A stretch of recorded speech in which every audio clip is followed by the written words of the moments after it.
minutes after the third speaker, which is joining us online from Sweden, Höganäs.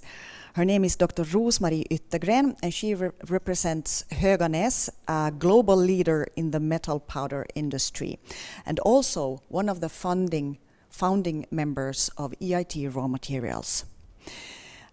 During the last 6 years, Höganäs has had several really successful projects together with EIT Raw Materials, and now she will have a few minutes to present a few of them. Well, thank you, Mia,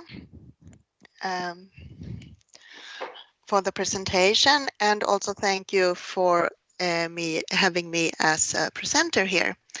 And I hope you can see my slides. It looks good from my side at least. And as Mia mentioned, I will present some of the projects that we have been working with within the EIT Raw Materials, but I would like to start to make a short presentation on Höganäs because it may not be very known to everyone. Since we are quite far back in the value chain, you may not think of where you can find Höganäs in your daily life. And actually, you can find it everywhere in your everyday life. I guess some of you took the car to the work or to your offices this morning, and in every car there is several kilograms of Höganäs powder components, different type of components. Maybe you used your hand tool machines this weekend to fix something in your houses, and there could be some electrical motors made of Höganäs powders. Or you had your morning cereals eating this morning, and maybe they were iron fortified by Höganäs products. So there are several ways to find Höganäs products.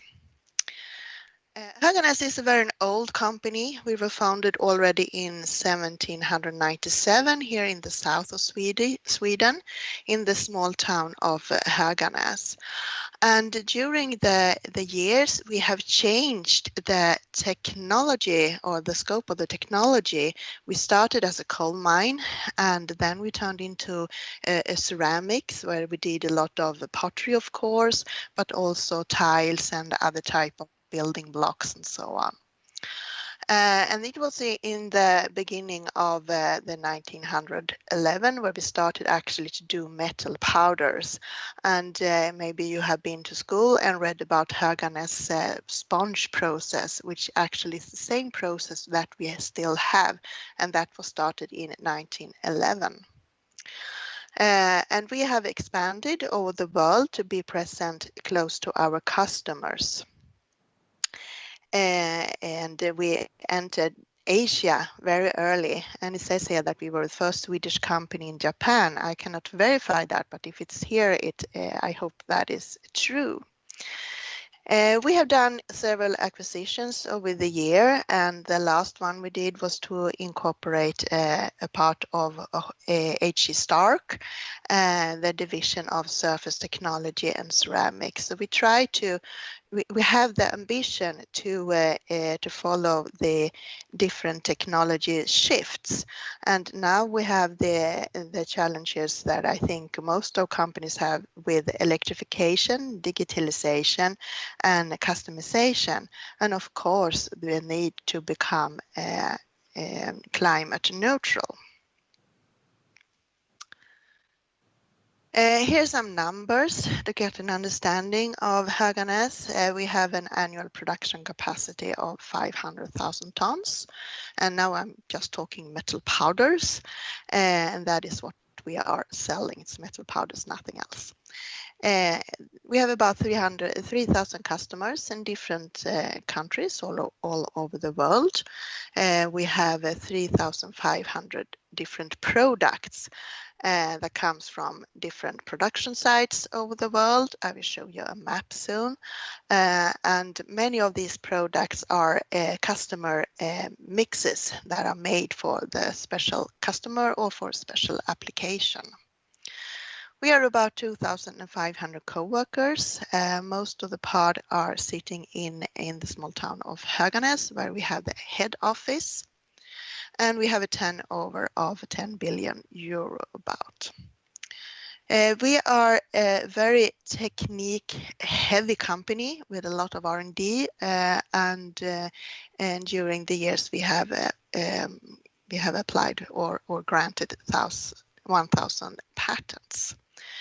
We are a privately owned company since several years, and we are owned by FAM, which is about part of the Wallenberg family, and 50% of Lindengruppen, which is a local family here in the south of Sweden. We have a wide range of different type of powders. We have sponge powders, as I mentioned in the beginning, talking about the history. Then we have different type of atomized powders, water, gas, and plasma.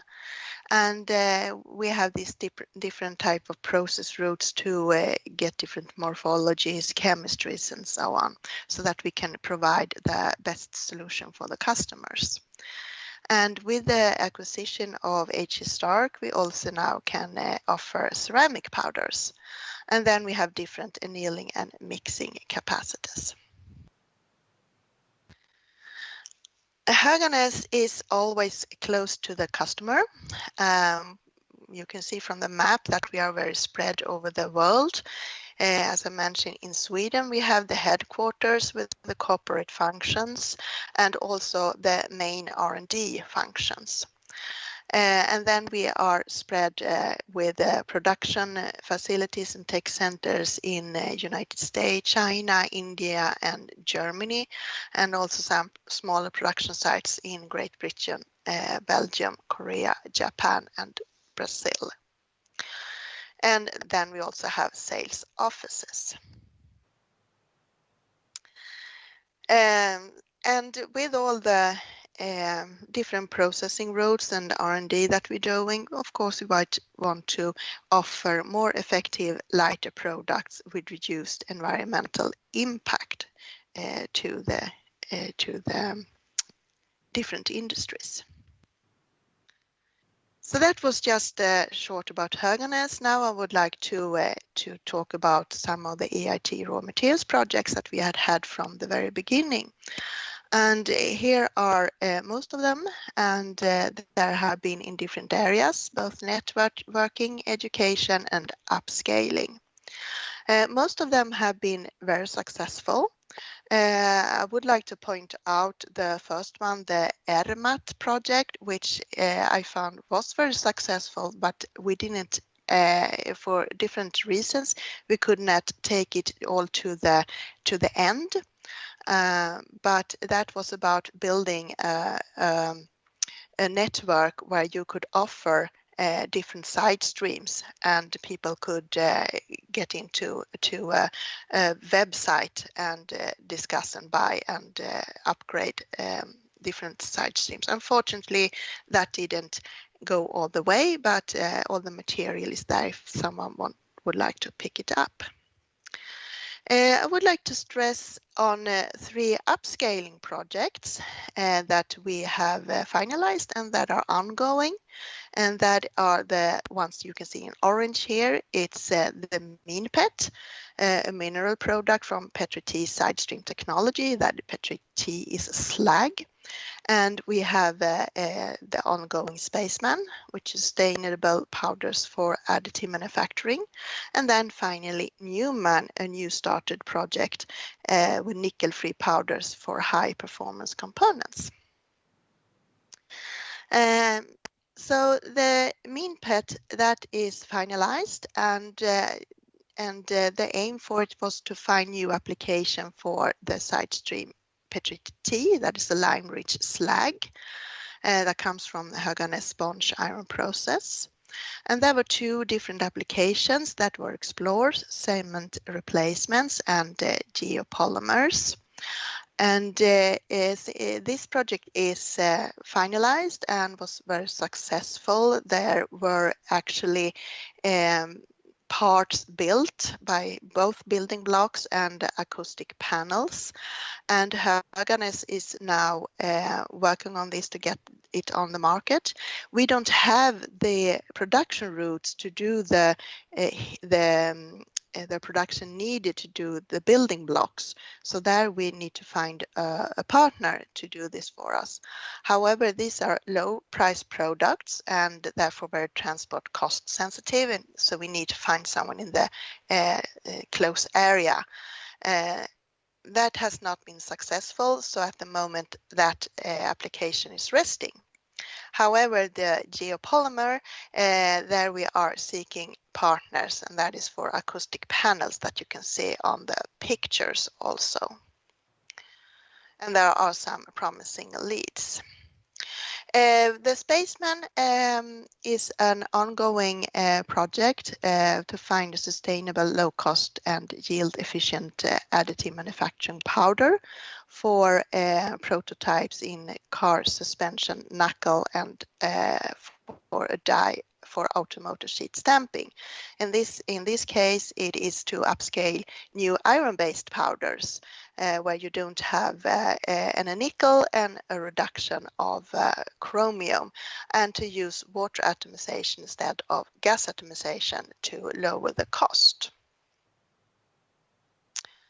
Finally, we have the new one, Newman, which is also a raw material alternative, and that is for a shifter shaft sleeve that has not been done in powder metallurgy earlier.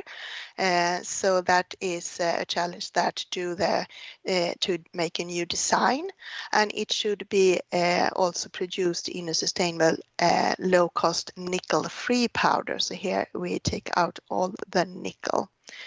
And Höganäs have products that have high mechanical strength, resistance and hardness that is fitted for this application, but you still need to have optimization in the compaction and sintering and heat treatment phases, and as I said, also redesign.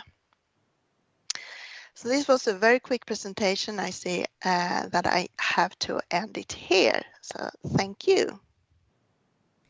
Thank you very much, Roos-Marie.